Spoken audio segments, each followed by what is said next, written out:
Hey everybody, it's Mike from the Food Addiction Institute. I'm the chairman of the board of the Food Addiction Institute. Our goals are to uh, get information about food addiction out worldwide. And to that end, we have brought on another person willing to talk about their recovery out loud. We're out there to reduce stigma, and Zippi is in Israel of all places and doing big things over there, helping get the word out about food addiction. So she's agreed to come on and talk about her life, her journey through food addiction, and her story. So if this is something you guys are interested in, please listen up. Zippi, how are you?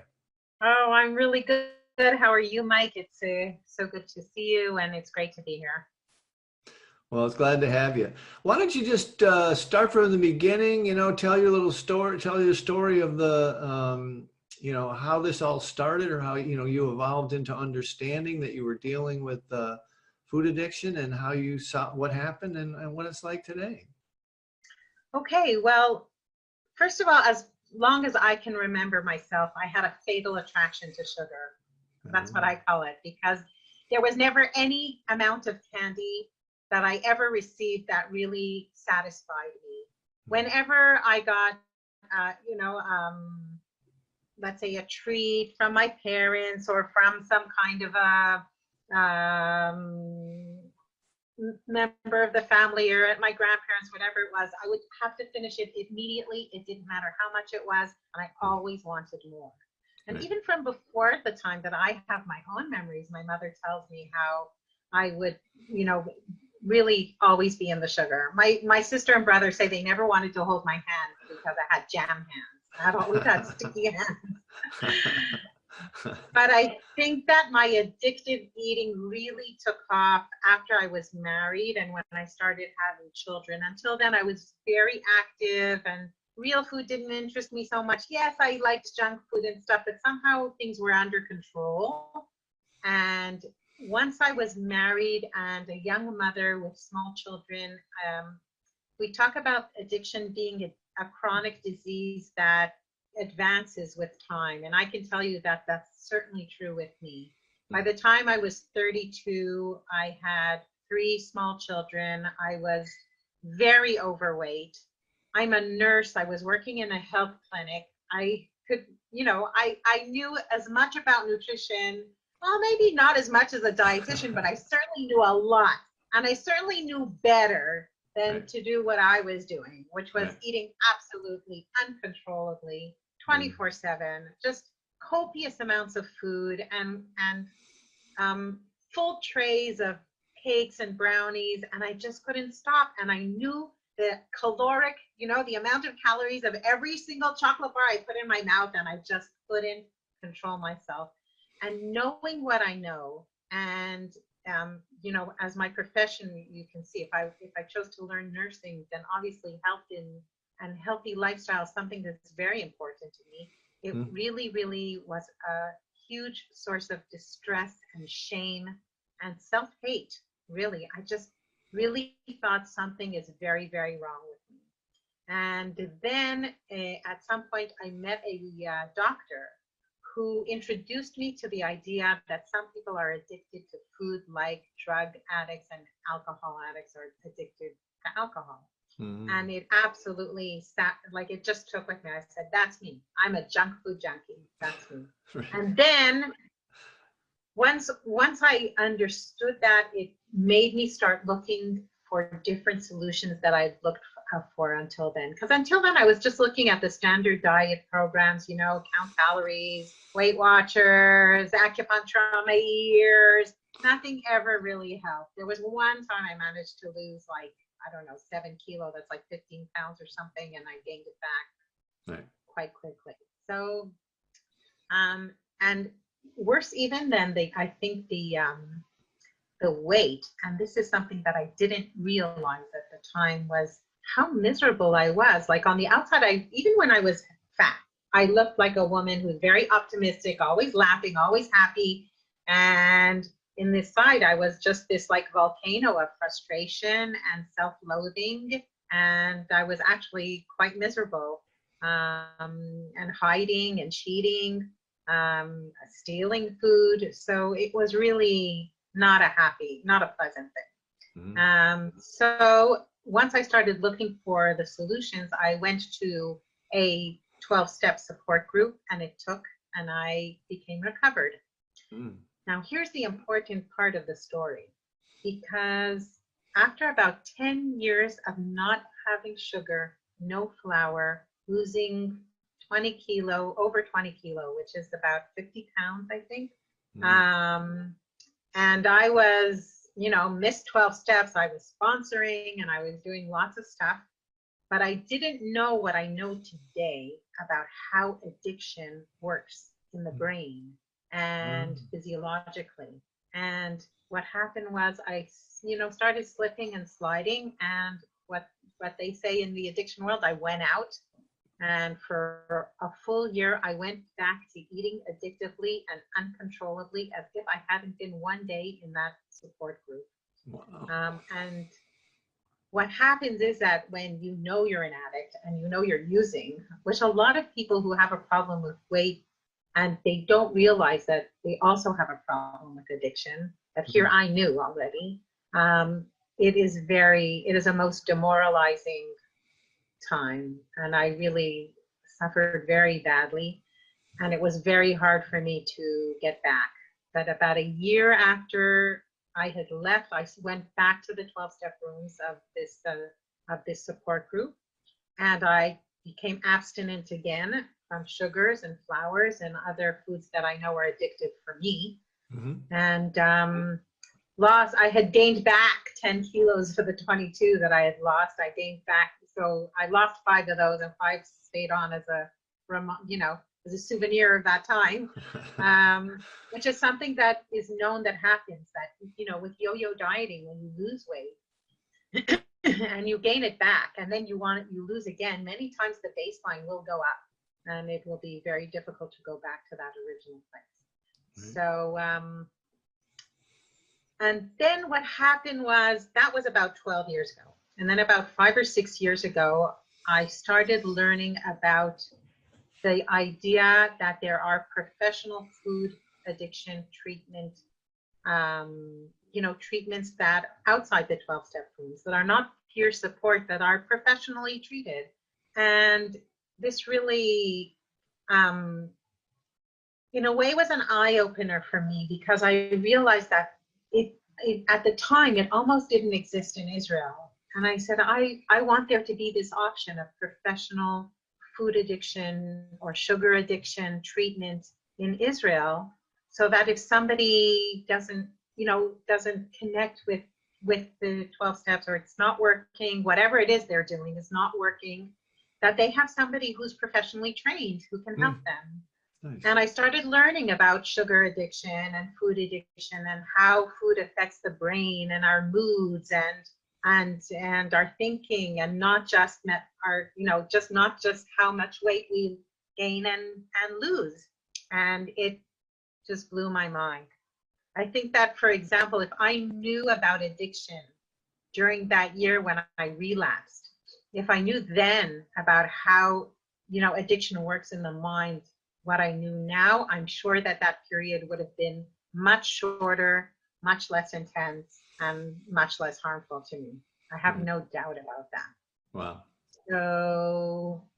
So that's why, that's basically what happened. And what I can tell you is that being in recovery from sugar addiction, I know that my main addiction is all, sugary and starchy foods. So I call it sugar addiction. And for me, the difference wasn't just that I lost weight and kept it off. That today I'm 15 kilo, which is about, 35 pounds, something like that, maybe a little more, less than I was, 23 years ago. But it's also about how it changed my life. It changed the way I interact with my kids. I used to scream at them. I would have rages. I would fly into rages. And all of a sudden, when I was off sugar for about 4 or 5 months, I realized I'm not yelling at my kids anymore. Right. And I'm not gritting my teeth out of frustration anymore. And I'm not making, and I'm not And I was also like to my husband, I was so critical, and I don't think I was a very pleasant person to live with, even though he's a lovely man and he will never say that. But he Right. does say that it's really a huge difference living with me pre-sugar and living with me after I stopped eating, after I started abstaining from my Right. addictive foods. So I know how much it affects my behavior, my thinking, my feelings. And it's just really a mind altering drug. It really is. Right. Well, that's amazing. I really appreciate your honesty and vulnerability in telling that story. It's, a lot of folks out there are trying to find the solution. And I think you're kind of really hitting the nail on the head, this separation of uh, food and food-like substances, being sugar or flour, ultra palatable, ultra processed carbohydrates, are different than whole foods. And when we separate them out, and it's an amazing story in the addiction part, in that one of the things that's recently happened to me is, like, I went public with my substance use disorder, recovering from drugs and alcohol, and just this flood of people came to my groups about that they were really they were in recovery from drugs and alcohol 5, 10, 15, 21, 30 years in recovery, but they had never put this combination of addiction with flour and sugar into that paradigm of addiction that they've already solved in their life. They had gained weight over the years and gotten diabetes diagnoses and stuff. And here they are, recovering folks, and they'd never really put two and two together. And now that they do, that, they've gotten off the sugar and flour and things are much better. But it's an amazing kind of concept that even recovering people aren't aware of yet. Absolutely not. I can tell you that I was in touch with this drug and alcohol treatment center for women, where, they told me most of the women who are there and in rehabilitation have eating disorders. And it just makes you wonder, like, how many of those women are being tagged with this, with this diagnosis of eating disorder, when maybe, it's just that they're using sugar and all, like you say, all these, ultra yummy, hyper processed foods, Right. which really, as you say, are not really real food. I think that our whole food environment has really been hijacked. Sure. And maybe they're just using those foods, as a substance, and they've just switched over. So Right. having said that, yeah, they're gonna die a lot. They won't die. They won't have. It doesn't have the same ramifications as drug use or alcoholism, as that it's not as an acute state. I always say, like, sugar addicts or food addicts, many times they'll die with two cars in the garage, right? Right. Or I heard a very good analogy that, like, drug addiction or alcohol addiction is sort of like a hurricane going through your house, whereas food or sugar addiction is like termites, right? Like, Oh, that is good. I like that one. I'm going to steal that one. That's really good. Well, well, yeah, I it's so dose dependent. It's dose dependent, and it takes a long time, right? yeah. I mean, it takes longer, 20, 30 years to the symptoms of the real maladies, have a lot of weight gain and diabetes and these kind of things to manifest. But I love the termite analogy. It's perfect, It won't get you right away, and you look, quote unquote, normal most of the time, but then 20 years in, 30 years in, you're like, whoa, and it's hard to turn that battleship around at that point, Exactly. You've been And the pounding biggest, I 150 find pounds one a of the, year. exactly. And I find one of the biggest problems is, right, even if you equate it with smoking, whereas maybe as far as harms are concerned, you could say it's about, on the same level, even when, it's known now that sugary drinks cause, are a risk factor for cancer even. It's come out lately in a scientific, very, very respected scientific article. But Mm-hmm. what I can say is, when you tell people I quit smoking, everybody's like, yay, Zippi. But if I can tell them, like, I stopped eating anything with sugar and flour, they're like, what? That's like way too extreme. What are you doing? And it's like, It's so it's true. one of the pleasures of life. Well, this is one of the goals at the Institute, is to get this education and information out so people understand. And I think it all is in that separation of church and state, that separation of whole food and food-like substances or drug-like substances. And, anything that's been processed as much as sugar and flour is, it's not a food anymore, I mean, it may taste Exactly. sweet, quote unquote, but it's not food anymore. And that, I mean, it gets no respect, it just gets no respect as a drug a powerful drug of psychoactive nature that can make you feel a little bit better about yourself. That Yep. part is always left out. And if anybody that's Not ever gone only through that, withdrawal, it is a drug. It is a drug.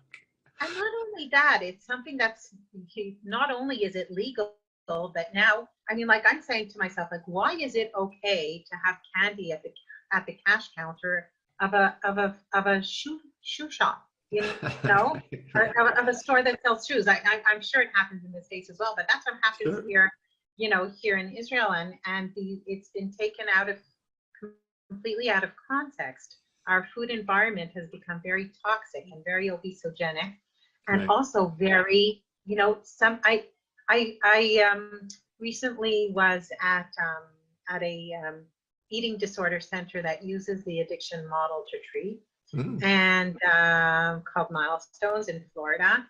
And one of the things I really liked was that, when it comes to sugar addiction or food addiction, you have the substance and you have the person, right? This is something that, and you have to have both. But people who have a sugar sensitive brain, who are sensitive to the addictive characters of all these hyper processed, hyper palatable, hyper yummy foods, are in real trouble today, because the stimulation that we go through and the cues that we have to just eat this stuff 24/7 nonstop, and it's just become such a social norm.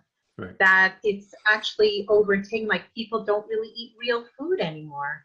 Like, Right. that's what I tell my clients. I tell them, eat real food. What is real food? It means that that you don't have to read the ingredients on the package to know what's in it. And the truth is, if you'll take these hyper processed foods, I do this sometimes. If you take these hyper processed foods, if you will not show them the package, but just read the list of ingredients, you can't Right. even know what it is.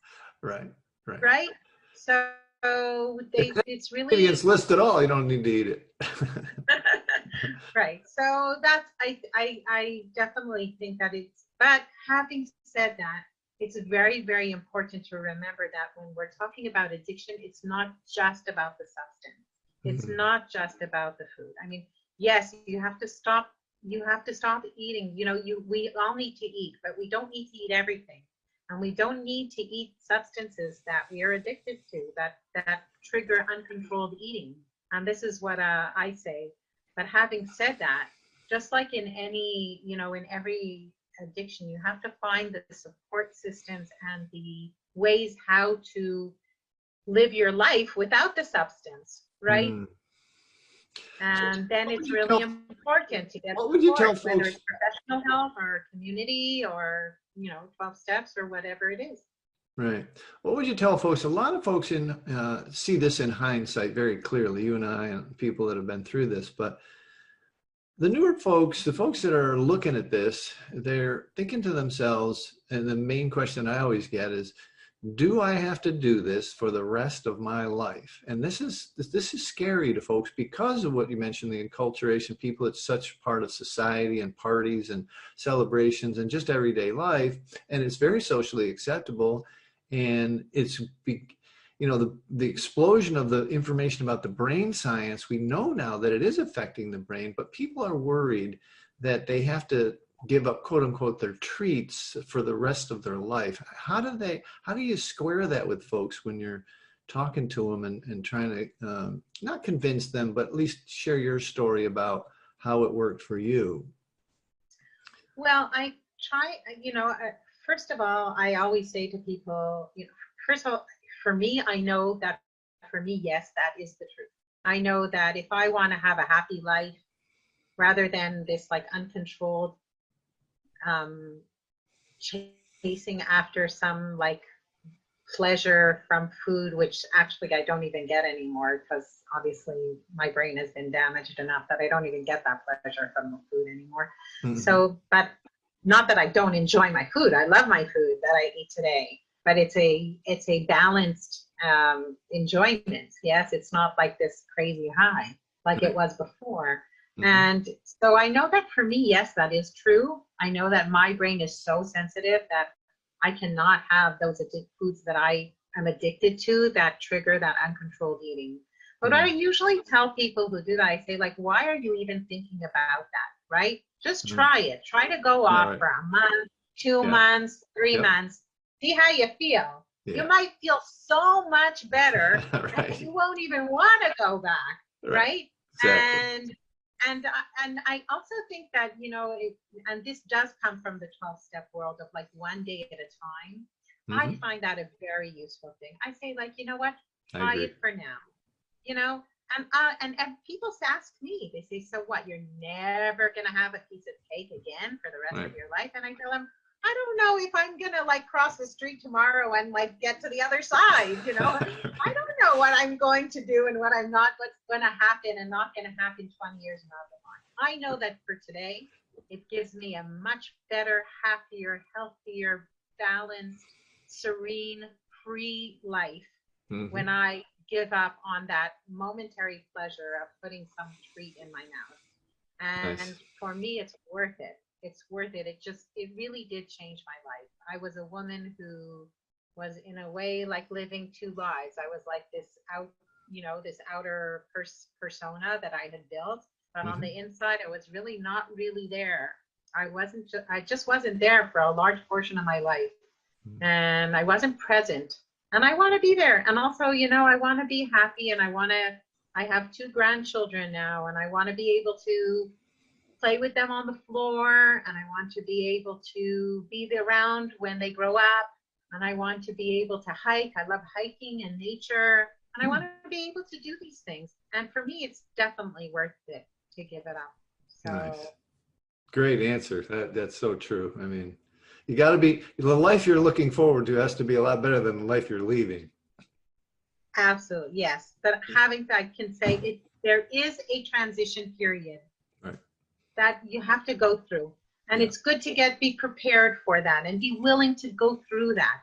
But once it takes about 2, 3, sometimes 4 weeks to get detoxed from, and, you know, I once read an article from a dietitian in this like health magazine in Hebrew, who wrote that there's no such thing as food addiction because there are no withdrawal symptoms. And when I read that, I said, she should come to my clients and then write that again, because that is so not true. They go through withdrawal. You know, sometimes it can be a bit of an uncomfortable period, that transition period from going to ingesting large amounts of sugars and starches and flours and addictive foods and addictive behaviors, which is another thing that's very important to understand. You know, when it comes to addictions, there's substance addictions like alcohol or cigarettes, but there's also process addictions like gambling, which is, you know, or sex, which has to do with behavior and not so much with the substance. And what I find very interesting is that when it comes to the food, it's both, because there are definitely substances that have been proven to be addictive, like these highly processed, sugary, starchy foods. But also there are certain behaviors that some people become used to or get into doing that have to do with addictive eating. And that's another thing that has to be addressed many times. So whether it's, binging in front of the television or isolating or, a lot of things, certain food behaviors, purging. So I think that that's another thing that really needs to be addressed. And once you stop using those substances and behaviors, right? So there is a transition period, which sometimes can be uncomfortable, but it's so worth it to get to the other side, because just what's waiting on the other side is amazing. I mean, when I started it and I started going to this support group, this 12-step support group, I really thought that what I wanted was that it would help me lose weight, and that's it. Mm-hmm. And I just didn't realize how much better my life can be until I was really free from my addictive eating and my addictive behaviors. And then I realized how much more it affected my life rather than just the weight. Right. I had more energy. My thinking was more focused. My mood was better. I didn't have these horrible mood swings like I had before. Just so many things that really had nothing to do with the weight loss. It was just, getting my brain back in balance. Right. That's exactly what people need to hear. I really appreciate that last couple minutes. That's exactly what people need to hear. And that's a great answer to the question. I mean, what happened, what it's like now afterwards. And I find that people, they're amazed that their brain comes back online and that their moods level and are not as erratic, and they're not anxious and whatever. So it's amazing. I really appreciate you coming on. This has been really good, and I know it's going to get out to a lot of folks who will, watch it and understand that. I love and I use the same thing. Just give it a try, 30, 60, 90 days, and see how you feel. It's worth that little. I mean, you would do all kinds of different things, all kinds of classes and this and that and the other. Try this, just try it one time. I mean, everybody's tried a diet where they used, quit the white stuff for a little bit, lost a few pounds. They know it works a little bit. Why not just try it abstinent for 30, 60, 90 days and then see how you feel? So anyway. Right, absolutely. Yeah. Another thing that I get a lot from my clients is like, they try to understand what that means, a whole food plan, or what do I eat? Give me the diet, They're always asking that. What's the diet, though? I remember I had one client. I give workshops. I give workshops online and also like face to face. In one of my groups, right. The woman at the end of the workshop, she said how, in the first meeting they don't get a diet. Right? We talk about addiction. We talk about how it's a brain disease and what it does to your brain and to your body. And she said she almost left because she said, like, what is this? I don't get a diet, So where's my food plan? So, yeah, where's my food plan? So yes, it's important to have a food plan. But what I tell most people who ask me about that is that the truth is, first of all, there isn't one size fits all. Some people do well on a ketogenic diet, for example, with very low carb. Some people do well with higher carb content in their diet and need some. Some people do well without fruit. Some people have to have a fruit in order to really do well on their food plan and be balanced. And I've seen so many different things. But I think that once you get off the junk, and once you clear your brain from these hyper-processed, sugary, starchy, artificial foods, or as you call them, foodstuffs, right? I do believe that really your body and your brain start talking to you back and start telling you what's good for it and what's not, and what it needs and what's not. So yes, it takes some trial and error, I do believe, but I think that people usually can, once they're off all the junk, can usually, in most cases, if they're really honest with themselves and listen carefully to the messages they're getting from their body when they eat different foods, they will know what's good for them and what's not. There you go. Awesome. Well, that's a great place to end. I really appreciate this. This has just been really enlightening. And I know a lot of people will get a lot of value out of it by, that you've actually been through this and now working with folks that are going through it and getting more understanding out in the world that this is something that people might want to take a look at. So thank you so much for, what time is it? There's probably different, the time difference is pretty. It's in the evening. It's 7:45 in the evening. Oh, okay. So later. Yeah. I think you're like 10 hours behind. Yeah, 10-hour difference, right? Yeah. But So I just want to say for the people out there listening to this, even if this sounds like mission impossible, it really, really isn't. Just try it. Really try it. Give yourself, what is it? 1 day, 1 week, 1 month, 2 months. And just another thing is don't give up. If you've been trying it, even if you haven't been succeeding, don't give up, because at the end of the, just look for a different method. And you'll probably, if you don't give up and you just keep looking, you'll find the method that works for you. And you'll I always tell people the nicest thing I can wish for anyone is that they will get the freedom, for anyone struggling with their weight or with their eating habits, with unhealthy eating habits, is, that you will experience the same freedom I have. So I think that's the nicest thing I can wish for anyone else. Perfect. I love it. Thank you so much, Zippi. I really appreciate your time, and have a great evening over there. And we'll talk to you real soon. Bye-bye. Okay. Thanks, Mike, for your service. Bye-bye.